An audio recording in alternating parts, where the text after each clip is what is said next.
আয়েশা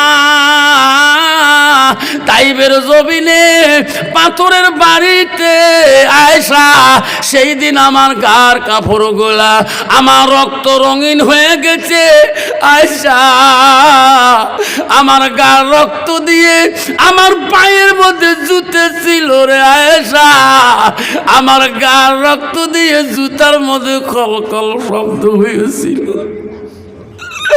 আয়েশা রে এই টাইপের জমিনে আমি পাথরের বাড়িতে ঢুলি পড়ে গেছিলাম আমি নবী ওই দিন দাঁড়ার মতন শক্তি ছিল না আমার মা বোনেরা বিশ্ব নবী রাসূলুল্লাহ আদরের বিবি ছিল হযরতে মা আয়েশা সিদ্দিকা নবীজি বাড়ি আসলে আয়েশা অত্যন্ত খুশি হয়ে গেত ও জিল কাঠার মা বোনেরা হালা করে মা বোনেরা ভালো করে শোনা আল্লাহ নবী বাড়ি আসলে আয়েশা এত খুশি হয়ে যায় আয়েশা নবীর মুখের দিকে তাকায় নবীজির চেহারার দিকে তাকায় নবীর শরীরের দিকে তাকায় নবীর হাতগুলা বলায় নবী বলে আয়েশা রে আয়েশা আমি বাড়ি আসলে আমার মুখের দিকে কেন তুমি তাকাও আমার চোখের দিকে কেন তুমি তাকাও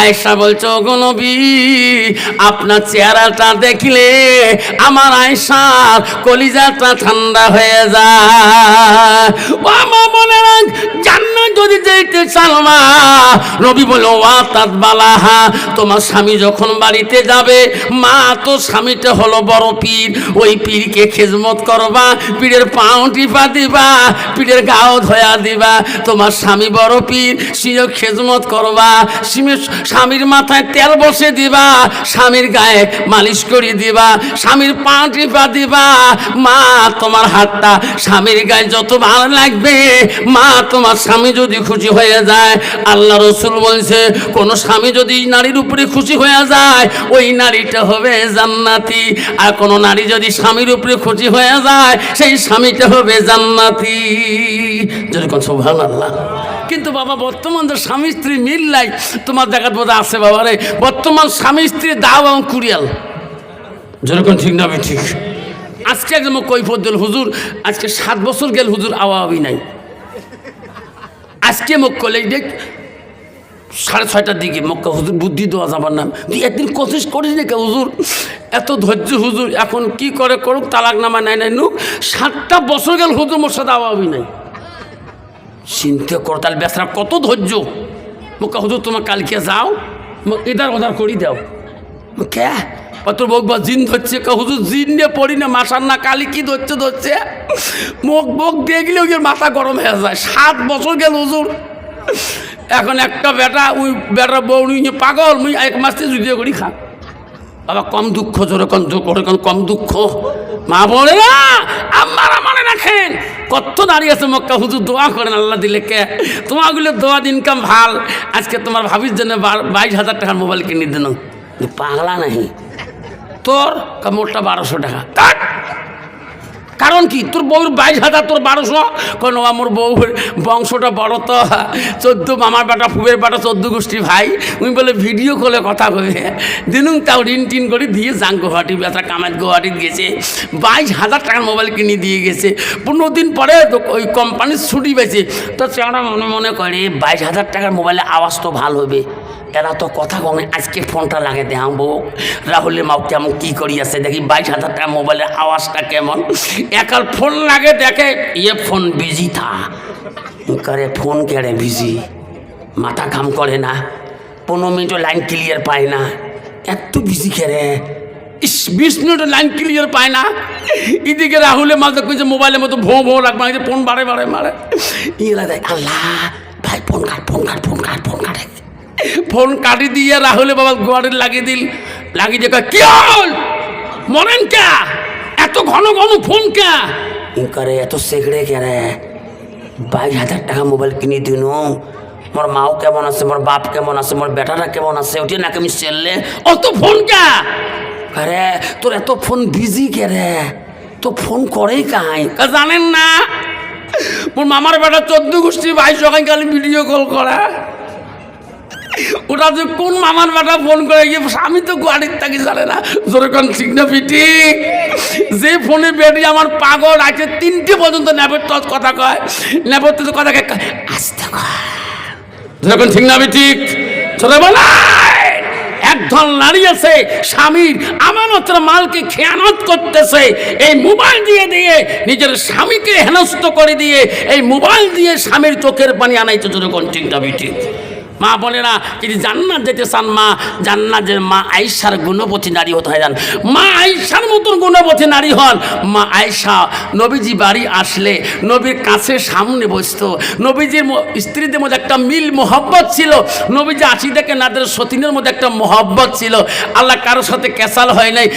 কেতাবে তফসির আছে নবীজির স্ত্রীর মধ্যে কোনদিনই সতীনে সতীনে ক্যাচাল হয় নাই। কন্ত বাবা বর্তমানে এক বাড়িতে 2 ভাইয়ের বউ থাকবে ভাই, মাছ দিয়ে বেড়া দেওয়া লাগে। আল্লাহ কি যুগ আসিল বাবা।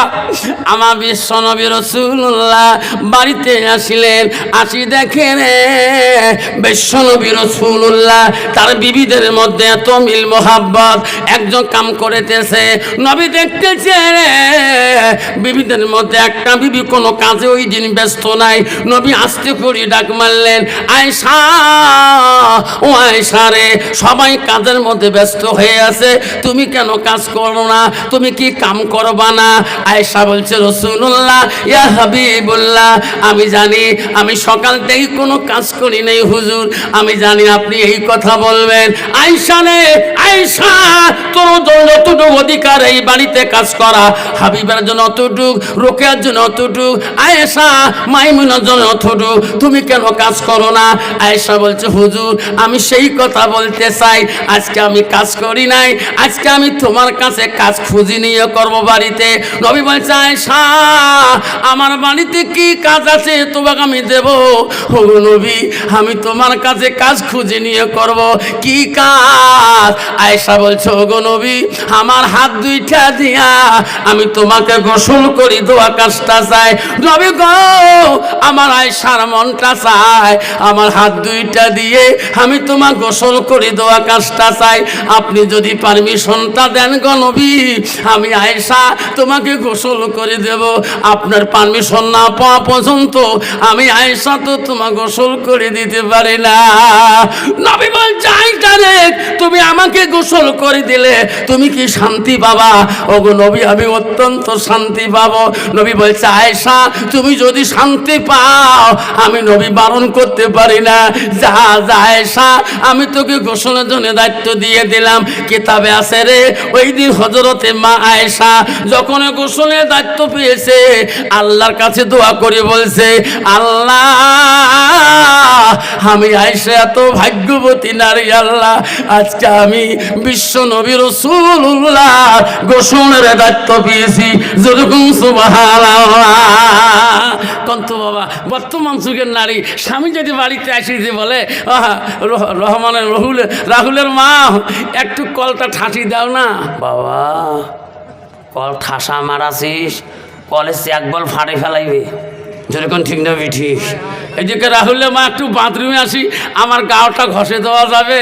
কত বাবা স্বামীর কাছে যদি বাথরুমে যদি গাও ঘষে দেয় কোনো মানুষ খারাপ করবে? সবাই খুশি হবে। বাপ এনাদের মোহাব্বত গো, এনাদের স্বামী স্ত্রী এত মোহাব্বত গো, স্বামী স্ত্রীদের এত মোহাব্বত, বাথরুমে 2 জনে গোসল দিতেছে, মনে হয় তার স্বামীর গোসল ময়লাগুলো তুলে দিতেছে। যেরকম ঠিক না ঠিক। বর্তমান পানি খাড়ে 2 গাও টিপি দিবে আর গার মূল্য তুলে দিবে। যদি কালে ভালো যদি পানি যদি কল ঠাসি যা, তোমার কল ঠাসা করা ধোকা কন একই কথা না? আমরা কই ঝোঁকা তোমরা কোন ঠাসা। যদি কল ঠাসি চান রে বাপ 3 ঠেলা কলেজ একবার ফাড়ে ফেলাইবে।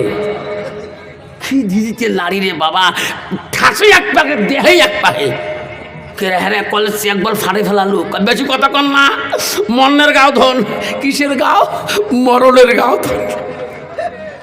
হযরতে মা আয়েশা আম্মাজান রাসূলুল্লাহকে গোসলের জন্য 2 মস্ক পানি আনি নবীকে গোসল দেওয়ার জন্য আল্লাহর কাছে দোয়া করল, আল্লাহ আমি আয়েশা এত খুশি, আল্লাহ আল্লাহ আমার মতন ভাগ্যবতী নারী পৃথিবী তার কেউ না। জোরে কোন সুবহানাল্লাহ।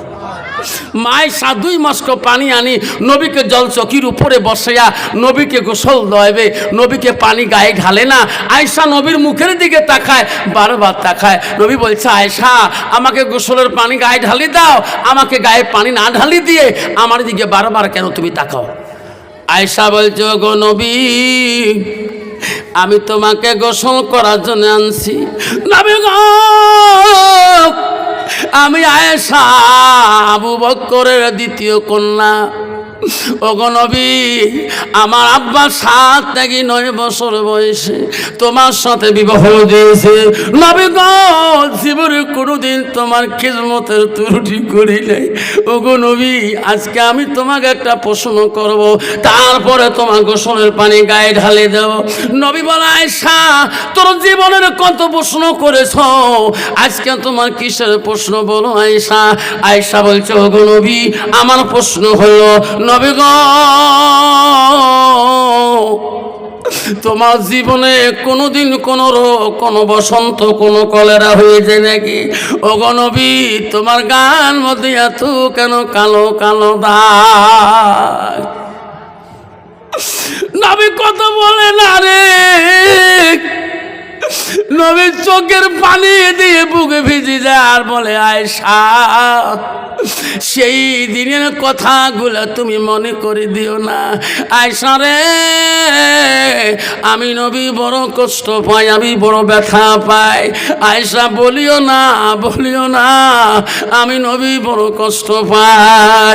আয়েশা বলছে, হুজুর কোন দিনের কথা বললে আপনি কষ্ট পান আমাকে বলুন। নবী বলছে, আয়েশা আমার ছোট কালে বাল্যকালে কোনো রোগ বসন্ত কলেরা হয় নাই। আয়েশা আমার শরীরে যত কালো দাগ করে আয়েশা, আয়েশা রে ইসলামের খাতিরে, দিনের খাতিরে আমি তাইবের জমিন ইসলাম প্রচার করতে যাই। আয়েশা তাইবের মানুষ আমাকে চিনতে পারে নাই, তাইবের যুবকরা আমাকে পাথর মারি মারি আয়েশা রে আমার শরীর টঙ্গটা কালো বর্ণ বানিয়ে দিয়েছে। আয়েশা তাইবের জমিনে পাথরের বাড়িতে আয়েশা সেই দিন আমার গার কাপড় গোলা আমার রক্ত রঙিন হয়ে গেছে। আয়েশা আমার গার রক্ত দিয়ে আমার পায়ের মধ্যে জুতে ছিল রে আয়েশা, আমার গার রক্ত দিয়ে জুতার মধ্যে কলকল শব্দ হয়েছিল। আয়েশা রে এই তাইবের জমিনে আমি পাথরের বাড়িতে ঢুলি পড়ে গেছিলাম। আমি নবী ওই দিন দাঁড়ার মতন শক্তি ছিল না। মায়েশা কান্দি কান্দি বলছে, নবী গো আপনার এত দুঃখ কষ্ট জমিনে চলে গেছে, আল্লাহ কি তোমার পক্ষ হয় নাই? আয়েশা রে তৎক্ষণাতে জিবরাইল হাজির হয়েছিল। লাব্বাইক ইয়া রাসূলুল্লাহ আমি হাজির। জিবরাইল বলছে, গো নবী আল্লাহ তাইববাসীর উপরে নারাজ হয়ে গেছে। ওগো নবী আপনি বলুন, জবানে যা বলবেন আমি জিবরাইল তাই করে দিয়ে যাব। ওই দিন আয়েশা আমি জিবরাইলকে বলছিলাম, জিবরাইল রে তুমি চলে যাও, তুমি চলে যাও, আমি তাইববাসীর জন্য অভিশাপ দিতে আমি রাসূল আসিলে। এই জিবরাইল তাইবের মানুষ আমার না চিনতে পারে রে, আমি নবী মরিয়া যাব, এই জগৎ ছাড়িয়ে চলিয়ে যাব। একদিন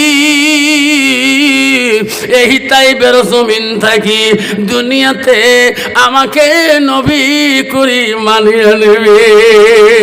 ও বন্ধুগণ আমার দুলে ভাই 2022-এ মদিনা শরীফে গিয়েছিল হজ করতে। আমার জন্য আংটিটা মদিনার থেকে নিয়ে আসছিল আমার বোন, 3টা পাথর নিয়ে আসছিল রিয়াল টাকা দিয়ে।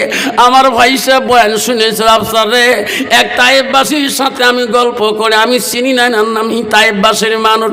আমি কথায় কথায় লোকটাকে বললাম, ভাই রে তাইফ শহর কোন টাকা? হুজুর এটি তো তাইফ শহর, এখানে নাকি নবীর এত কষ্ট হয়েছিল। বাইরে কথাটা কেন বা বললাম, বলার সাথে সাথে লোকটা এত একটা চিৎকার দিয়ে পড়ে গেল।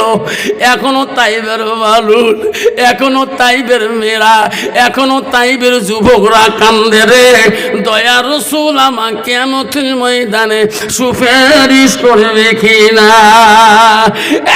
বন্ধু আমার, আব্বারা শোনাচ্ছেন গো, যে নবী বলি গেছেন লাইফ মেনু না হাদুকুম হাত্তা কুনা খাব্বাইলাইহি মিন ওয়ালিদিহি ওয়ালাদিহি ওয়ান নাসি আজমাইন। আমার নবী বলে ওই মানুষটা ততক্ষণ পর্যন্ত পূর্ণাঙ্গ মুমিন হইতে পারে না, মুসলমান হইতে পারে না, যতক্ষণ পর্যন্ত নিজের ছেলে সন্তান পিতা মাতা অন্য মানুষ থেকে মানব থেকে আমার নবীর ভালোবাসা উম্মতের ভিতরে থাকবে না। অজিন কাটার বন্ধু, আল্লাহ রসুল বলে যা মা তালেন সান ইয়াল কাতাল হুয়া মালাউ ইল্লা মিন সালাসাতিন। আমার নবী বললেন মানুষ মৃত্যু হওয়ার পরে, মানুষের মরণের পরে মানুষের সব আমলগুলা, নেক আমলগুলা কবরে গেলে বন্ধ হয়ে যায়। আমার নবী বলে ইল্লা মিন সালাসাতিন, তিনটা আমল কবরবাসীর জন্য বন্ধ হয় না। বন্ধ কেন? আমি যখন ওয়াজ করি বাবা 2001 সালে আমার জীবনে প্রথম সভা করতে দিনহাটা যাই শচীনন্দন মাদ্রাসা। 2001 সালে আমি তখন বকচিহাটে স্কুল ফ্যাংচার খাটি। আমার মা আমাকে বাধা করছিল সভা করা। মা যতদিন বাঁচি ছিল মা কোনোদিন বলে নাই সভা করে। আমার মা এত কষ্ট পাইছিল সভা করা। বাবা স্কুলে ঢুকছো আল্লাহ গেরেন করাইবে, সভা করিস না বাবা, গালা নষ্ট হয়ে যাবে, গালা ভাঙে যাবে, প্রিন্সিপাল হেডমাস্টার তোর গালি পারবে। আমি বলছি মা তুমি দোয়া করিস মা। মা আমার কোনোদিন জীবনে গালা ভাঙে নাই মা। মা একটা অভ্যাস ছিল রে, সন্ধ্যা যখন লোকাল সভা করতে গেছিলাম, আমার একটা এমএটি গাড়ি ছিল বাবা তখনকার যুগে। আমি গাড়ি নিলে মার মাথা খারাপ হয়ে যেত। মা বলছে বাবা রাত হয়ে গেল বাইক নিয়ে কেন যাও? আমি কই মা বেলকুড়ির সভা, মা মহিষের সভা, মা টাইবানের সভা, মা বেলকুড়ির, মা আকাশের সভা। মা বলছে বাবা আস্তে আস্তে গাড়ি চলে যায়। আমি বলছি কেন মাই কথাটা বল বাবা। ইদ্রিস মৌলানা রায়পুরের সোনাহাটের প্রিন্সিপাল মান্নান মৌলানা বালাজনতে মারা গেলেন বাবা রে। ওনার কথাগুলো মনে পড়লে তোর গাড়ি দেখলে আমার কলজাটা কাঁদলে। আমার মার অভ্যাস ছিল রে বাবা, সন্ধ্যা যখন আমি ব্যাগটা ঘাড়ে নিয়ে আমি গাড়ি চড়ছিলাম বাকি, আমার মা আমার মাথার মধ্যে হাতটা দিয়ে দোয়া দিত। আমি বলছি মা আমার মাথায় টুপির উপরে হাত দাও কেন? বাবা আশীর্বাদ দেই রে ও বাটা, আল্লাহ যাতে পথের মধ্যে কোনো তোর বিপদ না দে। আমি এখন গাড়ি ছাড়লাম, মার একটা অভ্যেস ছিল রে, গাড়ির ব্যাকলাইট তখন ততক্ষণ মা দেখছে আমার, অতক্ষণ মা বাতি লাগে দাঁড়িয়েছিল। আমি লুকিং গ্লাসে দেখছি ওই যে মা এখনো দাঁড়িয়ে আছে। গাড়ির ব্যাকলাইট যখন আনার হয়ে গেছে তখন শোনে মা বাড়িতে ঢুকছিল। আমি বাড়ি আসি জিজ্ঞাসা করছি মা আমি গাড়ি চলে বহু দূর পর্যন্ত মা লুকিং গ্লাসে দেখি কেন মা তুই বাতি ধরে ধরে দাঁড়িয়ে থাকো? মা বলে যতক্ষণ তুমি আউটাল হও নাই অতক্ষণ আমার বাড়ির ভিতরে মনটা যায় না। এই যে বন্ধু সেই মাটা আজকে মারা যাবার 14 থেকে 15 বছর হয়ে যায়, কোনদিন ওই বাতি লাগে আর কোনদিনও দেখে না। পশ্চিমবঙ্গে কোনো দেশ বাকি রাখলাম না, বিহার, কাটিহার, মুজাফফরপুর, দক্ষিণবঙ্গ গেলাম, বনগাঁও গেলাম, 24 পরগনা দেশের চতুর্দিকে বোঠারে ঘুরলাম, কত দেশ গেলাম রে। মার মতো না ফুলজল পৃথিবীতে আর কেউ নাই। ও সোনা চানা, আল্লাহ নবীর কাছে আব্দুল ইবনে মাসউদ প্রশ্ন করলো, কুলতু সুম্মায়, নবী গো আল্লাহর কাছে সবচেয়ে বড় আমলটা কি? নবী বলল, কালা বিরুল ওয়ালিদাইনা, মা বাবার সঙ্গে সৎ ব্যবহার করাটা আল্লাহর কাছে সবচেয়ে বড় আমল। এই বন্ধুরে, নতুন গাড়ি কিনলাম রে বাবা, সবা তখন দূরে দূরে যায়, আমি এই গাড়ি 4 চাকাটা খুঁজবার থেকে আনলাম। আমি গাড়ি চলা জানি না, প্রথম গাড়ি বঙ্গাইকর থেকে আনছিলাম। আমি সব আলেমকে দাওয়াত করলাম, মাদ্রাসার দাওয়াত করলাম, মাদ্রাসার বাচ্চাগুলো আসলো, হুজুরগুলো আসলো, আমি দাওয়াত করলাম। জহরের পরে বাচ্চারা দোয়া করবে, মুক্তিরা দোয়া করবে। মাদ্রাসার মসজিদে গেলে মুক্তি সাহেব বলল, হুজুর মসজিদে দোয়া করব, নতুন গাড়ি দোয়া করি। আগে দৌড়িয়াছিলাম, কত মানুষ, কত গ্রামের ময় মুরব্বী। আমি ভান্ডারি আনছিলাম রান্ধন করার জন্যে, প্রায় 300-400 লোকের সমাবেশ বাবা। বাড়িতে আসি দেখি আমার বড় ভাইরা সব বাসার মতন ব্যবস্থা করে দিছে রে। আমি আসি ঘরের দরজায় কান্দি, বড় বেটি বলে, আব্বা এত মানুষকে দাওয়াত দিয়ে কান্দিস কেন? আমি বলছি, বেটি রে, নতুন গাড়ি বাহির বাইরে সবাই হাত দিয়ে বলবা রাখছি, আজকে আমার মাটা নাই রে বেটি। আমার মাটা গাড়িতে বলাইলে আমি কত না খুশি হইতাম। কত মাদ্রাসার বাচ্চারা গাড়িটা বলায়, কত গ্রামের মুরব্বী গাড়িতে বলায়। আজকে তো দাদিটা কেরে বেটি গাড়িটা বলায় না, তো দাদি কেন আমার চারি কবরে চলে গেলে? বেটি বলছে, আব্বা গো, তো আমার দাদি তো কবরে চলে গেছে, আর আসবে না। আমি না তোর মা হয়ে আমার নাম্মা করি ডাকাও। আব্বা, আমি তোর গাড়িতে উঠলে কি তোর শান্তি হবে না? আমি বলছি, বেটি রে, যেদিন জামার বাড়ি চলে যাবা, জামার মায়া, শাশুড়ির মায়া, শ্বশুরের মায়ায় আমাক ভুলি যাবা, আমার মা আমাক কোনোদিনও ভুলবে না। এই যে সেই মাটার নামে আব্বাটার নামে রাসূল বলে, ইল্লা মিন সালাসাতিন, 3টা আমল কবরবাসীর জন্য বন্ধ হবে না।